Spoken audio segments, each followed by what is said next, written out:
Yo, I ain't here for the money, I ain't here for the fame. Though it might be nice to own a jet plane, I'ma do it off. Yo les copains, comment allez-vous? Moi, mieux. Aujourd'hui, après les votes d'il y a 2 semaines, et oui déjà, nous nous attaquons à la fameuse Xbox 360. La console phare de chez Microsoft, qui est la concurrente de la PS3. Elle est dans le cœur de beaucoup, enfin bref, en avant. Cette console fut développée par Microsoft et fait partie de la 7ème génération, tout comme la PS3 ou la Wii. Elle a eu un développement plutôt rapide puisque le projet commença en 2003 sous le nom de Xenon. Plusieurs noms que le public pensait définitifs fut même évoqué comme Xbox Next, Xbox 2 ou encore Nextbox, puis Microsoft arriva et expliqua que non, elle s'appellera Xbox 360 et c'est tout. Comme je l'ai dit, le développement fut plutôt rapide puisque la console fut la première de la 7ème génération. La version standard est sortie le 22 novembre 2005 en Amérique, le 2 décembre en Europe et le 10 décembre au Japon de cette même année. En comparaison, la PS3, elle, sortie dans le monde entier en novembre 2006. Des nouvelles Xbox 360, on en a eu jusqu'en 2013, puisqu'au total on a eu 3 versions. La basique sortie en 2005, qui est tout à fait normale, une version plus légère, plus silencieuse et capable de fonctionner en HDMI nommée Xbox 360S, sortie en juillet 2010, puis une 3ème version nommée Xbox 360 Elite, vit le jour en 2013, toujours plus fine, plus silencieuse et qui a un air de famille avec la One, vous trouvez pas ?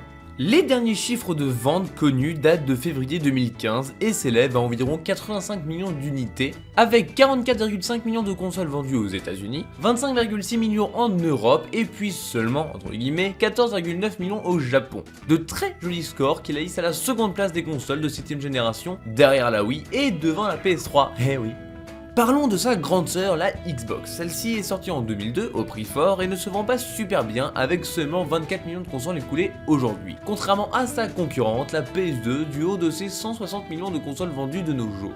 La Xbox se vend si mal qu'en 2006, soit un an après la sortie de la 360, celle-ci ne sera plus vendue en raison de ses chiffres. Triste sort pour cette console qui aurait pu un peu mieux marcher, je pense.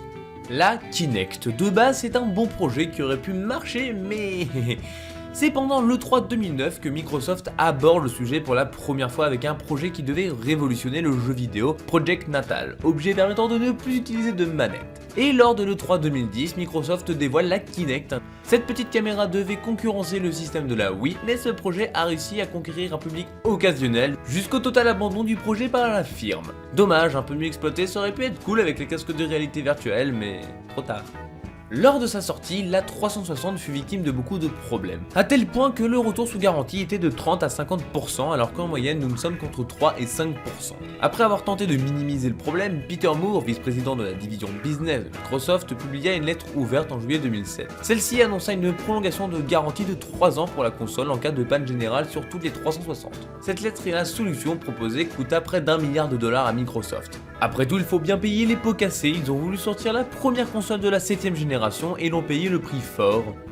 Au total, sur votre bonne vieille Xbox 360, vous pouvez lire environ 450 jeux de la Xbox première du nom. En effet, lors de sa sortie, cette nouvelle fut annoncée et si vous possédiez un disque dur et les jeux Xbox, eh bien vous pouviez y jouer. Bien sûr, ces 450 jeux sont les plus populaires, comme les Halo par exemple. Vous vous doutez bien qu'il n'y a pas beaucoup de jeux indés.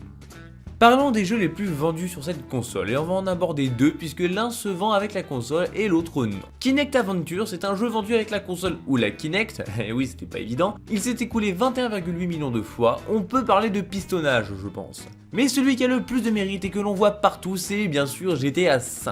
Alors effectivement il s'agit d'un jeu indé, ouais, il est pas super connu mais il s'est écoulé quand même 16,20 millions de fois sur la console, c'est pas mal.